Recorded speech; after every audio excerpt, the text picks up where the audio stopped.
will hear a number of different recordings, and you will have to answer questions on what you hear. There will be time for you to read the instructions and questions, and you will have a chance to check your work. All the recordings will be played once only. The test is in 4 sections. At the end of the test, you will be given 10 minutes to transfer your answers to an answer sheet. Now turn to Section 1. Section 1. You will hear a customer phoning a builder to discuss some work she would like him to do on her home. First, you have some time to look at questions 1 to 6.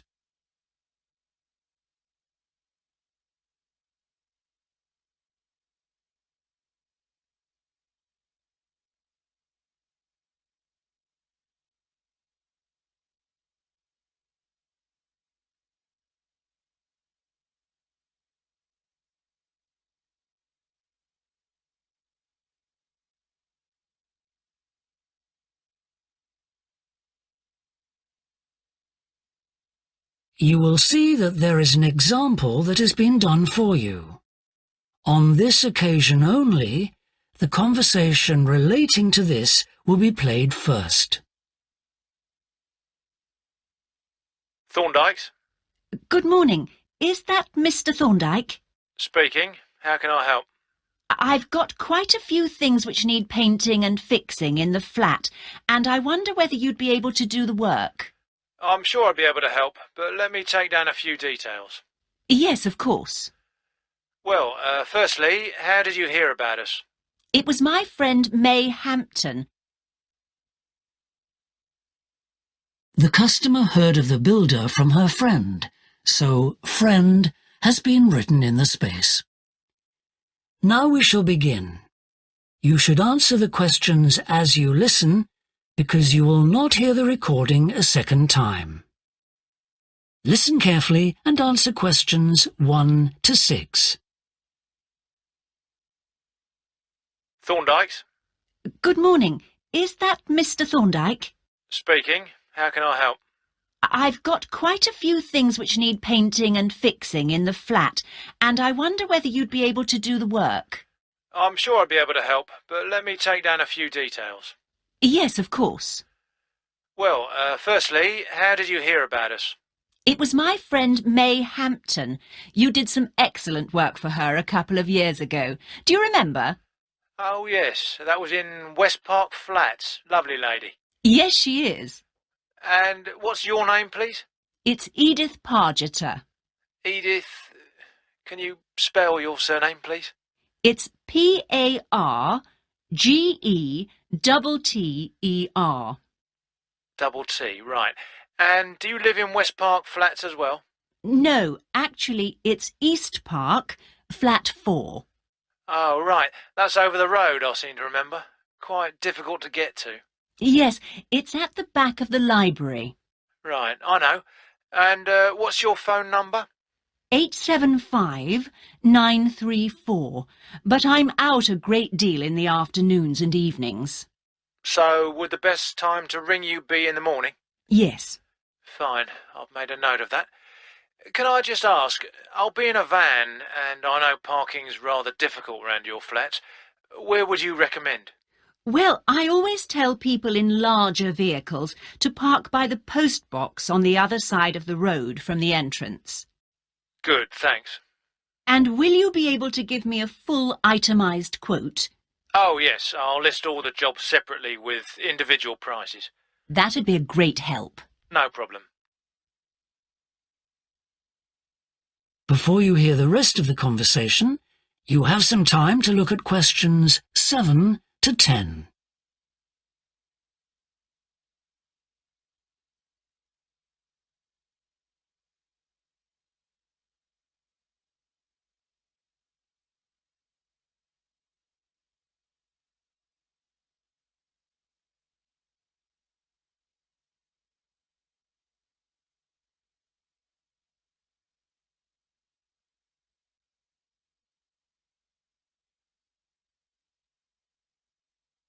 Now listen and answer questions 7 to 10. Now, what would you like me to do? Firstly, and most urgently, is in the kitchen. With all the weather damage, the glass in the door has cracked and I'd need that fixing. I presume you mean replacing? Oh, yes, and as soon as possible. What I'll do is come round tomorrow morning and do that immediately. Oh, thank you so much. The other things aren't so urgent, but... Now, I'll make a note of everything you want doing. Well, in the kitchen, I'd like some painting doing. All the kitchen walls? Just the area over the cooker. It's very greasy. Right, it does tend to get that way. Yes. Well, if you want a proper job done, what I'd need to do is strip the old paint and plaster it about a week before I paint it. Of course. Now, May tells me you also do work in the garden. That's right. Well, I'd like you to replace a fence. Just one? Yes, at the far end. Fine, shouldn't be a problem. And that's the lot. Fine. Yeah, as I say, I can come round tomorrow morning to look over things with you. Well, that's great, thank you. So, I look forward to seeing you tomorrow at... That is the end of section 1. You now have half a minute to check your answers.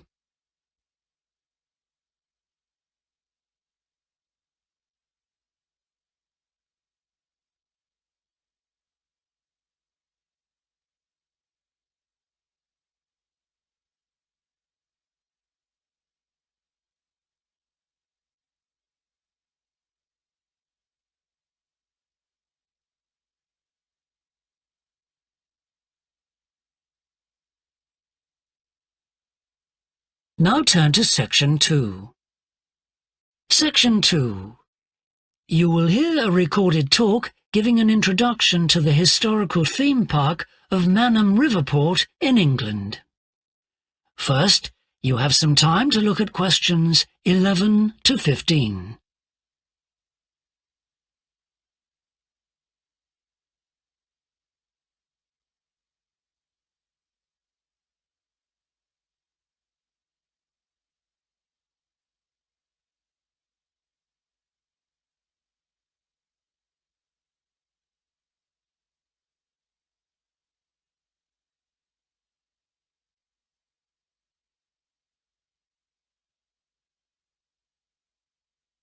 Now listen carefully and answer questions 11 to 15. Welcome to Manham Port, where 1,000 years of history are brought to life. All the family can enjoy a day out at Manham. Visit our copper mine. See models of the machinery it used. Have your photo taken in 19th century costume. Experience at first hand how people lived at different stages throughout history, and especially how children studied, worked and played. The port of Manham is located in beautiful and peaceful countryside, on a bend in the great River Avon, and developed here because it's the highest navigable point of the Avon. Boats can go no higher up this river, and proved a handy place to load and unload cargo to and from the sea, which is over 23 miles away. A small port was already established here when, about 900 years ago, tin was discovered nearby, though it wasn't until the Industrial Revolution, when a tremendous need for metals of all kinds developed, that Manham expanded to become one of the busiest ports in the country. And because it was already so busy, prospectors began to look for other minerals, and by the end of the 19th century, lead, copper, manganese and arsenic were added to the cargoes leaving Manham. In the early days, the ores had been smelted or processed in the same area they were mined. But as demand grew, the smelting process required huge factory furnaces or fires to melt the metal from the rock, and there was not enough coal in the local area, so the rocks containing minerals had to be shipped long distances. Sadly, in the 20th century, the great port of Manham declined, and thousands of workers were forced to emigrate out of the area. The building at the port fell into disrepair, and the place became almost forgotten. But then the Manham Trust was formed to conserve the historical resources of the area. It organised scores of local volunteers to remove undergrowth to find the original outlines of the installations. It then brought in paid professionals to match installations with maps of the original port complex and to set about reconstructing it. Today, you can see the results of this ambitious programme of restoration. The intention, and we believe this will be realised before the end of the year, is to return Manham Port to the condition it reached at its peak as the greatest copper port in the country. Before you hear the rest of the talk, you have some time to look at questions 16 to 20.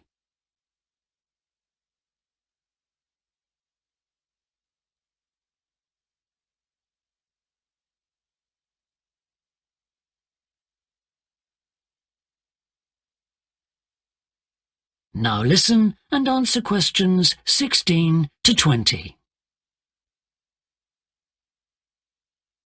But what can you do and see on your visit today? Here are just a few highlights. We suggest you start with the visit to the copper mine. Travel on converted mining trains and journey into the depths of the mountain along seams once worked by hundreds of miners. Watch out especially for the great pumping machines which rid the mine of water. But please be warned that, like all mines, ours is very dark and closed in, and we do say that children under 5 and also dogs should not be taken into the mine. The next recommended visit is to the village school. While looking round the classrooms, take a special look at our display of games, which is one of the largest in the world. And it's recommended that you time your visit to coincide with a guided tour. This will give you the opportunity to ask lots of questions. Near the school is the beautiful old sailing ketch called the George. You're welcome to board the boat and look round the cabins. Look out for the ship's wheel, which was missing until only 5 years ago, when it was dredged out of the silt by a local fisherman. We have no idea how it got there, but it's been polished and proudly restored to its original place on the boat. Please take care going down the ladders if you wish to visit the lower deck. We don't recommend you allow young children to use them. So we hope you have a memorable visit to Manham Port, and will tell your friends all about us. That is the end of section 2. You now have half a minute to check your answers.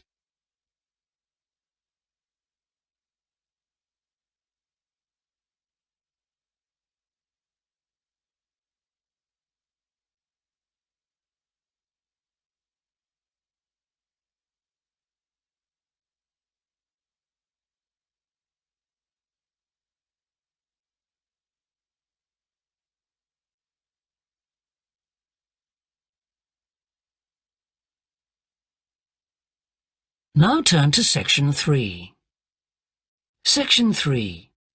You will hear 2 psychology students called Tim and Laura talking about Laura's work placement. First, you have some time to look at questions 21 to 24.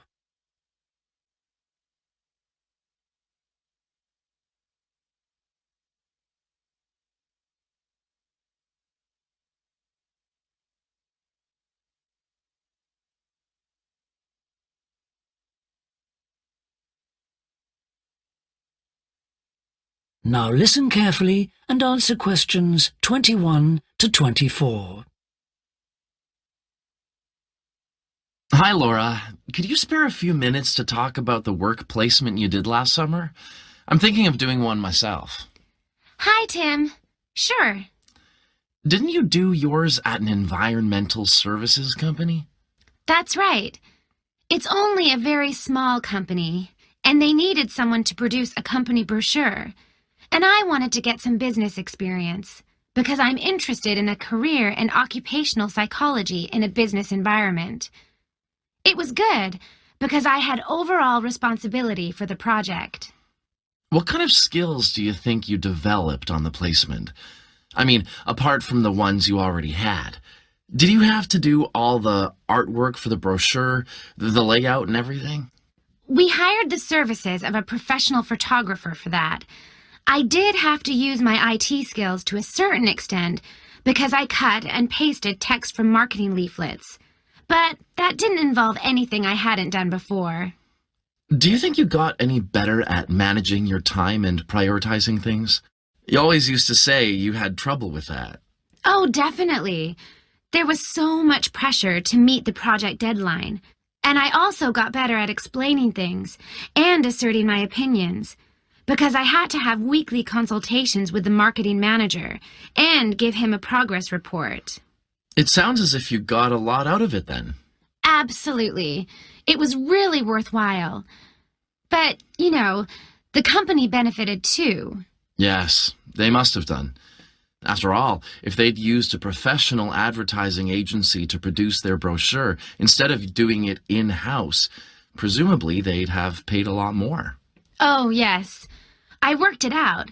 It would have been 250% more, and I thought the end result was good, even though we did everything on site. The company has quite a powerful computer, and I managed to borrow some scanning software from the university. The new brochure looks really professional. It enhances the image of the company straight away. So, in the long run, it should help them to attract clients and improve their sales figures? That's the idea, yeah. Before you hear the rest of the discussion, you have some time to look at questions 25 to 30.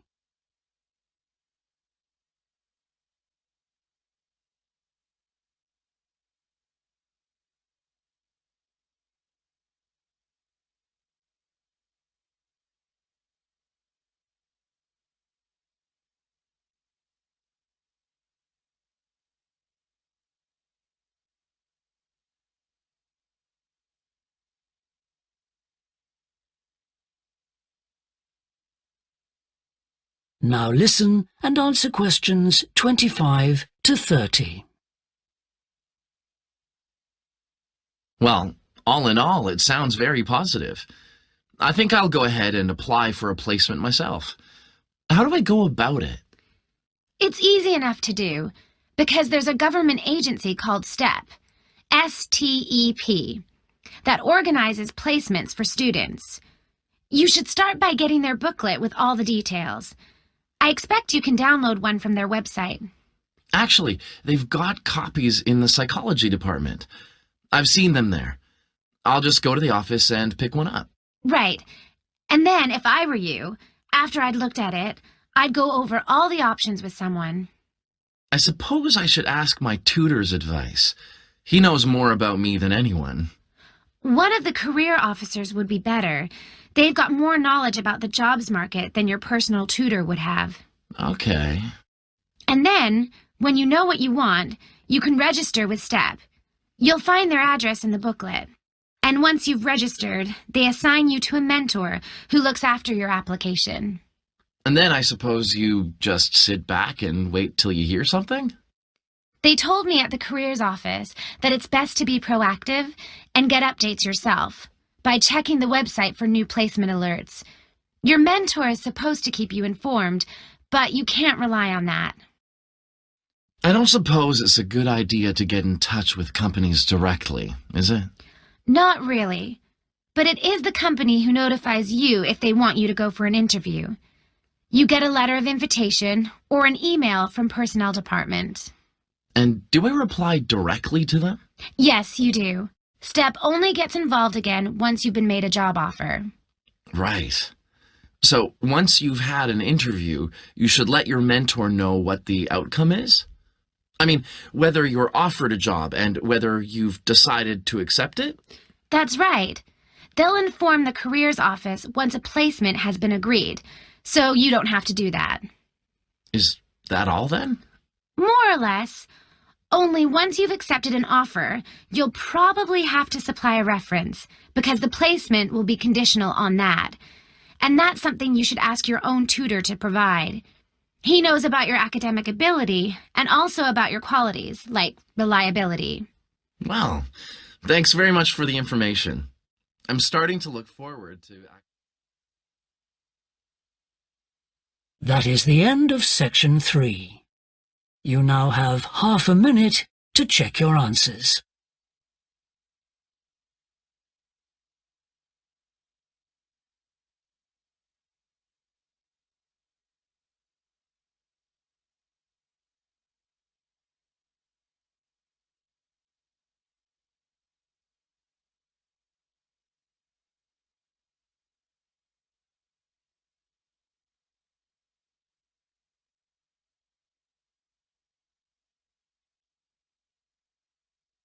Now turn to section 4. Section 4.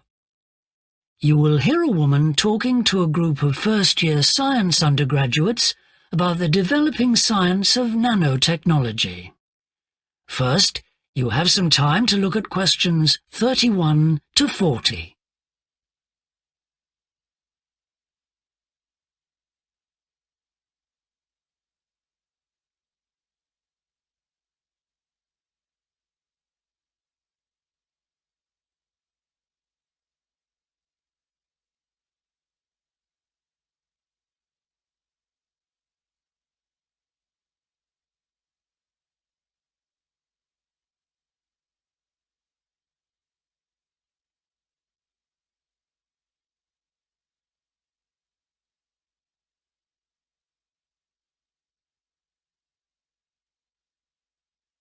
Now listen carefully and answer questions 31 to 40.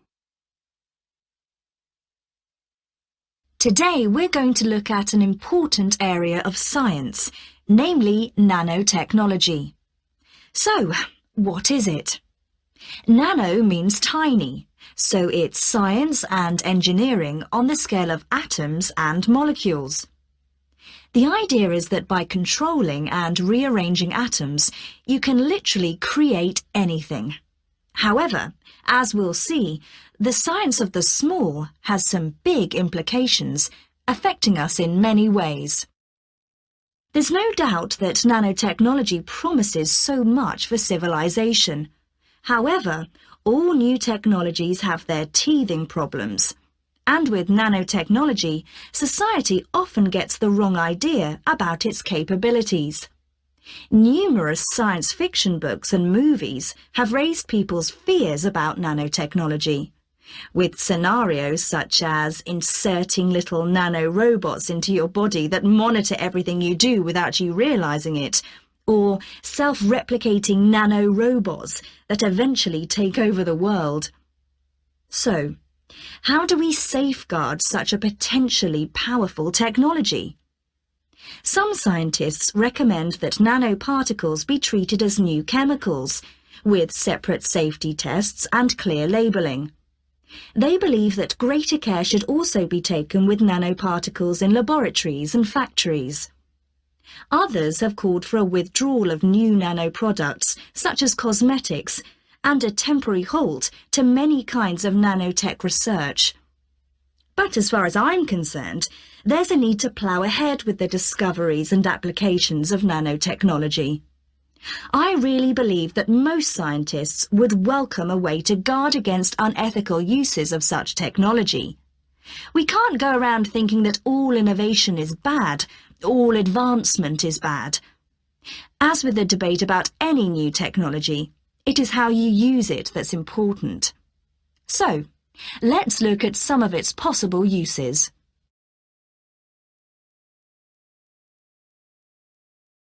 Thanks to nanotechnology, there could be a major breakthrough in the field of transportation, with the production of more durable metals. These could be virtually unbreakable, lighter, and much more pliable, leading to planes that are 50 times lighter than at present. Those same improved capabilities will dramatically reduce the cost of travelling into space, making it more accessible to ordinary people and opening up a totally new holiday destination.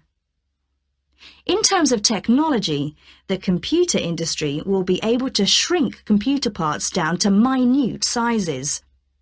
We need nanotechnology in order to create a new generation of computers that will work even faster and will have 1,000,000 times more memory, but will be about the size of a sugar cube. Nanotechnology could also revolutionize the way that we generate power. The cost of solar cells will be drastically reduced, so harnessing this energy will be far more economical than at present. But nanotechnology has much wider applications than this, and could have an enormous impact on our environment. For instance, tiny airborne nanorobots could be programmed to actually rebuild the ozone layer, which could lessen the impact of global warming on our planet. That's a pretty amazing thought, isn't it? On a more local scale, this new technology could help with the cleanup of environmental disasters, as nanotechnology will allow us to remove oil and other contaminants from the water far more effectively. And if nanotechnology progresses as expected, as a sort of building block set of about 90 atoms, then you could build anything you wanted from the bottom up. In terms of production, this means that you only use what you need, and so there wouldn't be any waste. The notion that you could create anything at all has major implications for our health. It means that we'll eventually be able to replicate anything. This would have a phenomenal effect on our society. In time, it could even lead to the eradication of famine through the introduction of machines that produce food to feed the hungry. But it's in the area of medicine that nanotechnology may have its biggest impact. How we detect disease will change as tiny biosensors are developed to analyze tests in minutes rather than days.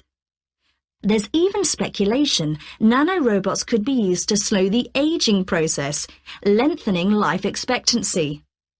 As you can see, I'm very excited by the implications that could be available to us in the next few decades. Just how long it'll take, I honestly don't know. That is the end of section 4.